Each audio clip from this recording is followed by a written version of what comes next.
Welcome to this episode of our property investing channel, where we bring you practical tips and strategies to help you maximize your profit and reduce your risk in your property investing journey. This is your host, I'm Sahat, and today we're going to be talking about estate planning and asset protection.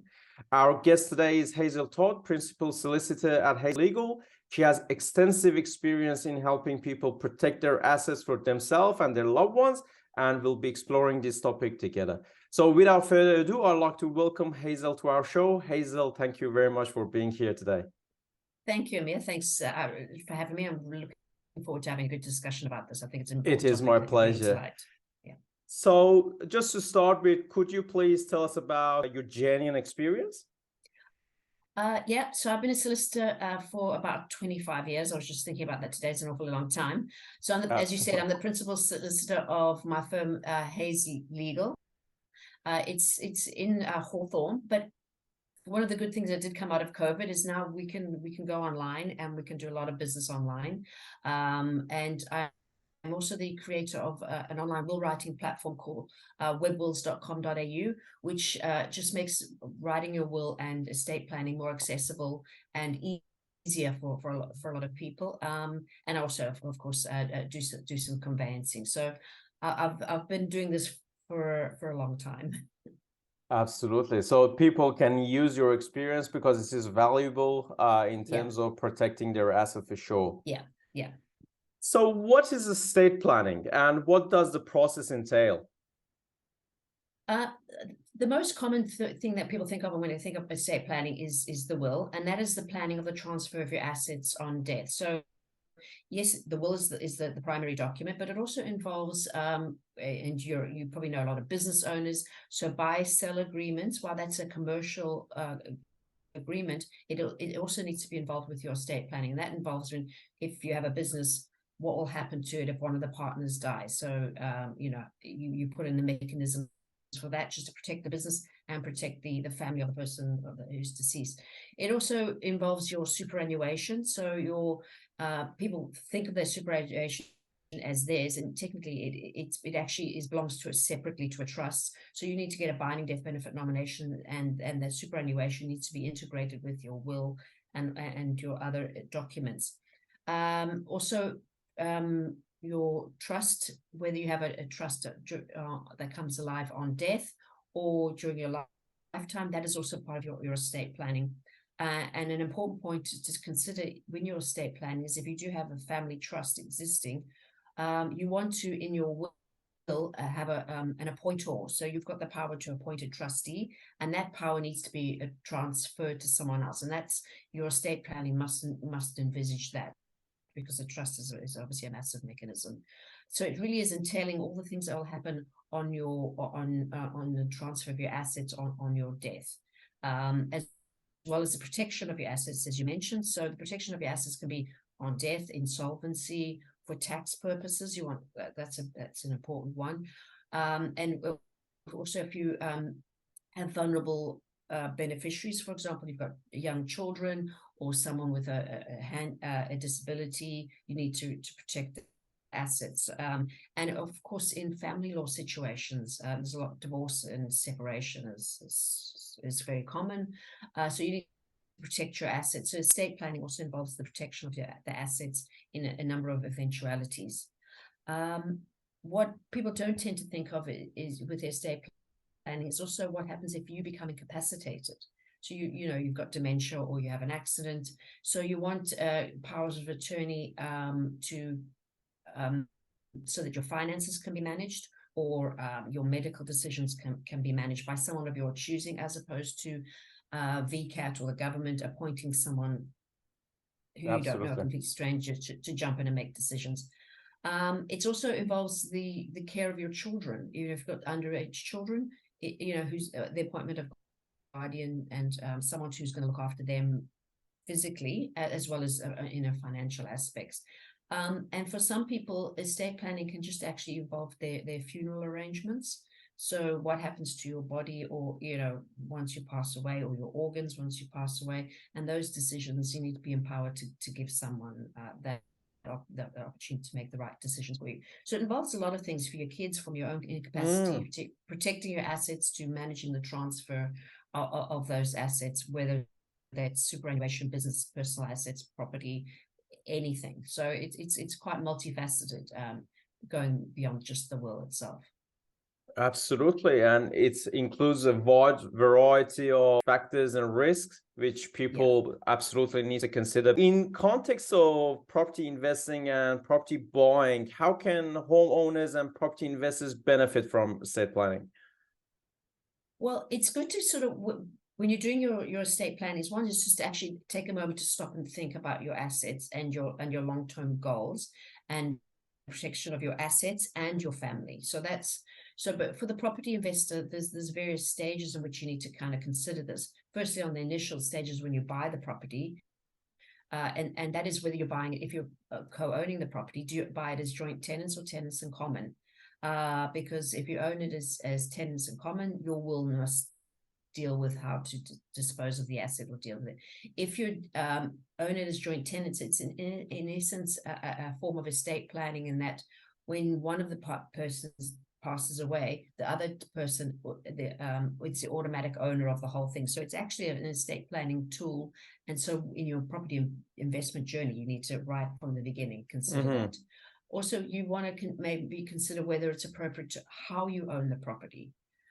So do you own it in self-managed super fund? That's more of a tax sort of in long-term investment strategy, but it is an estate planning mechanism. Also, whether you own it in a trust outright, as opposed to your personal name, for asset protection purposes and longevity, as well as the transfer of that assets over the long term. It just stays in that trust. So you need to, for property investors, you need to kind of also consider the long-term plan for the property, protecting the property and your family.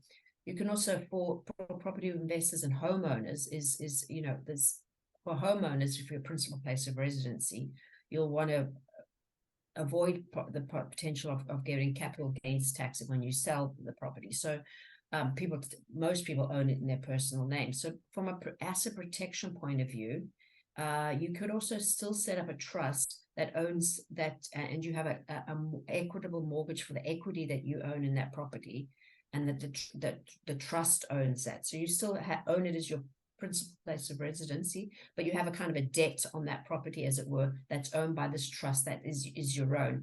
And that if creditors come after that property, it's sorry, is this the same as second mortgage? Is this the same as second mortgage? What is called second mortgage? It's in essence, it's like a mortgaging the property to yourself. Sure. Yeah. So of course the bank will own, have a big claim over it, but any of the equity that you have in that property, you want to also protect it from creditors by having potentially a second mortgage or an equitable mortgage that may possibly be owned by a family trust that you also have an interest in. So it's kind of, the long-term plan of how do you protect that asset for itself and for future generations. So you want to, it's all about structuring the manner of ownership in the long term, and how to protect some of the equity, even though it's maybe owned by you personally, but also, and not lose the capital gains tax benefits by having it as a principal place of residency. But of course, it's an investment. If it's an investment property, putting it straight into trust might be because you don't have the constraints of you're still going to be liable for capital gains, so protect it in a trust. Sure. We'll discuss about structure and all those things later on, because it's very important. But all the things that you mentioned shows the importance of correct planning, because at the end of the day, I really like what Robert Kiyosaki says. He says it is important how much you generate wealth. The more important thing it is how much you keep. So lots of people create lots of wealth, but because they don't consider all these factors and all these risks, they lose lots of it. So whatever that you're discussing is helping them to understand that aspect and help them to protect their wealth at the end of the day, which is what everyone needs to do. Yeah, so with your estate plan, you want to, when you're buying the property, consider your estate plan and the asset. You can, use these mechanisms later, but then you've got steps. stamp duty consequences. So Sure. it's best to kind of get these things up front while, you know, your estate planning and investment at the same time. Absolutely. Can we discuss some strategies that property investors can use to protect their assets and minimize tax for their beneficiaries? Yeah. So there's a couple, you know, we mentioned previously, owning it by a family trust, and that protects the asset for, you know, you don't have to deal with it in your will. It just kind of, it ticks over to this line of beneficiaries. Unfortunately, in Australia, we don't have, you know, estate tax, inheritance taxes, or any of that sort of thing. But for a lot of us, we may have family that's overseas. So with our estate planning, you want to protect that your beneficiaries may be subject to, you know, for example, if you've got a family member in the United States, they could, you know, the US government could get, I think it's about half of the value of an inheritance in estate duty or estate tax. So if you have a family trust already, or even a testamentary trust that asset can be put into, it saves that, you know, foreign government effectively getting a portion of your estate in some form of tax. One of the other strategies, as we said, is your principal place of residency. You put it in your own name, but you actually can, it's a very complicated mechanism. You actually can put your principal place of residency into a trust, which will protect it. And potentially, I mean, it's obviously not a tax, you know, in terms of income tax benefits, but it's a very complicated structure. You'd need to speak to a tax accountant. It involves getting actuarial evaluations of the value of the life interests in the property, etc. So it's a very complicated structure. So that's for very large investments. So you can actually put principal place of residency in a trust and save on the CGT, but it is quite a complex process. Testamentary trust is another strategy for protecting the assets. In terms of it, you don't have to keep transferring the asset, or it can,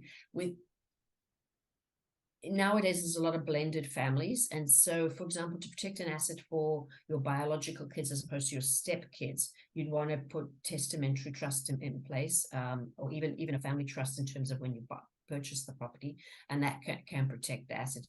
It's also great it can be a great tax tool if you've got for investment properties, putting the assets into a discretionary trust or a testamentary trust, and this allows for the income to be distributed to the person with the lowest tax rate. So that can have some tax benefits. And likewise, you can have life interests and trust in property, so you can protect it so that it goes to your kids ultimately. So, for example, in the blended family example, but that your partner can still live in that property for their lifetime. So what are some ways to minimize the risk of your estate being challenged?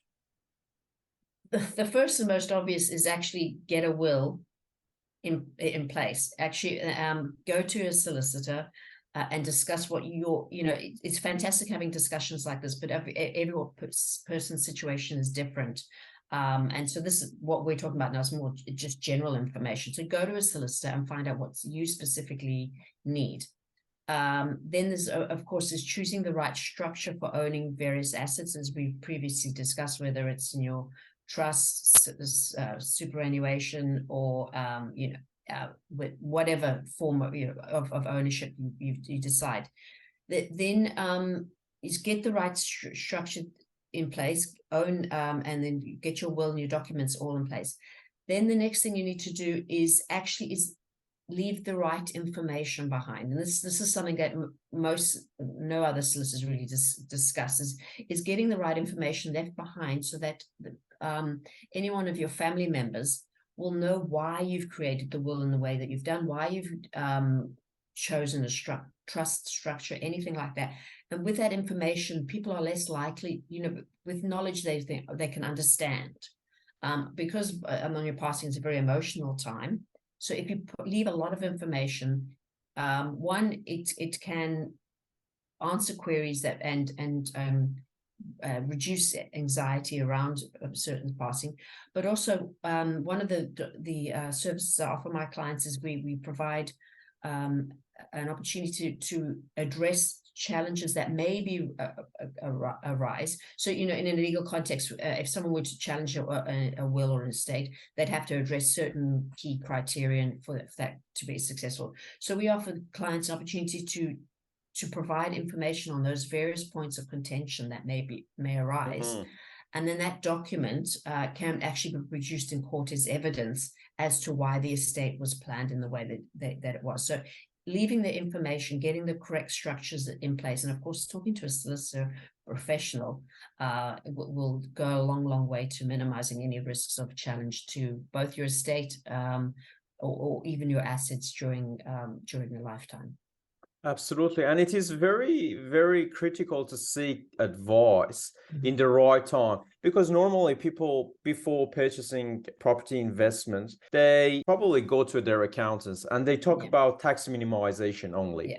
And, whether they want to buy under the personal name or the trust, they get an advice. But this is not really the full picture. The full picture is understanding what's going to happen if they pass away, and what happens to their family members, what happens. So there are lots of other risk involved, and it is not a full picture. It's talking only to an accountant. And this is where someone like yourself come into the place and look at the picture from another perspective. And that is very, very valuable to see the whole process and understand the risk involved in the whole journey.